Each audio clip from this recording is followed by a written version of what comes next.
Whether you're trying to sell your house in a buyer's market or a seller's market, there's signs that can pretty much indicate that you're going to have a quick home sale. It's going to sell fast. You're going to be locked in with the buyer. They'll close quickly.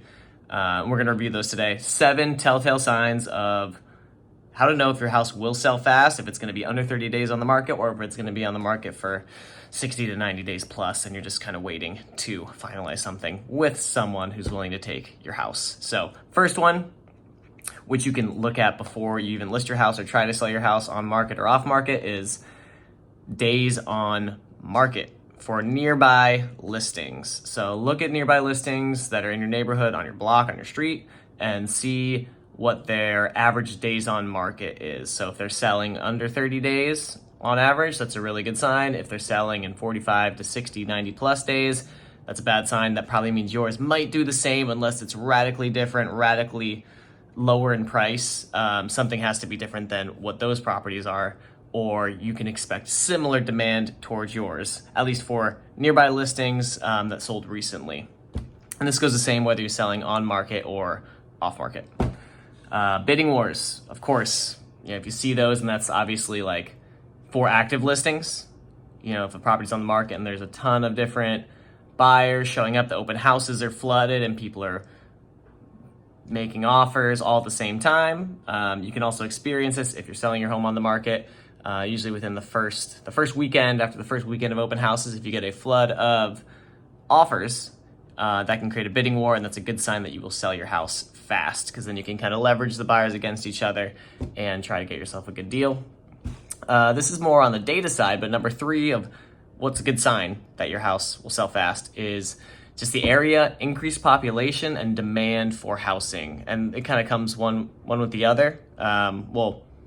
Population and increased population due to like job growth, if there's new businesses in the area popping up, if there's larger corporations, which not everyone likes, moving into town and creating a plethora of jobs, that can lead to a spike in demand for housing, which can drive up cost. And there's more demand, less supply of housing, which basically equates to faster home sales. So if you're in an up and coming area, you can expect this. Receiving sight unseen offers. We do this a lot as investors. We will offer on properties just because we know areas in San Diego really well. We don't necessarily need to walk through a property if we know the numbers and feel comfortable with it. So that's something we do pretty often. But if you're getting a lot of sight unseen offers, let's switch arms here.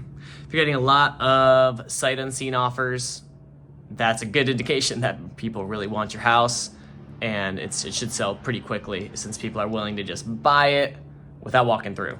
So that's a good sign. Getting offers without contingencies. We do this all the time as well when we buy houses in San Diego. It's basically a buyer saying to you, I'm taking it no matter what. There could be, the concrete in the foundation can be messed up. There can be a squatter in there. The roof can be damaged, water leak, taking it completely as is without any contingencies in the way and preventing the sale from happening. So that usually speeds up the process and allows you to sell your house very fast. The last 2 reasons why you could get a quick home sale: if your house stands out, if it's different from the rest, not too unique, obviously, because if it's too unique, like a weird dome shape or a weird like Airbnb fanatical kind of style layout, those are really cool, but there just might be less buyers for something that's too unique. But if it's unique enough where it stands out, and it can even just be, it's in exceptional condition compared to the rest, and that could be how it stands out: a bigger backyard, something like that, a corner property, corner of the street versus middle of the street, so a little more land, a little more space, extra sunlight, little things that just make it different from the rest of the bunch that can help it sell faster. And then lastly, receiving backup offers. So again, this is more so if you're listing a house on the market, and if you've had lots of showings, lots of open houses, done that whole run around, in an ideal world, you get a lot of offers, even some backup offers. So that's when someone says, hey, I know you just accepted your offer, and I love your property so much, I want to still submit my offer in case that one falls through. If it has weird contingencies in it, weird stuff, I would love mine to be the next runner up. So those are good signs that your property will sell lickety split no matter what the market's doing.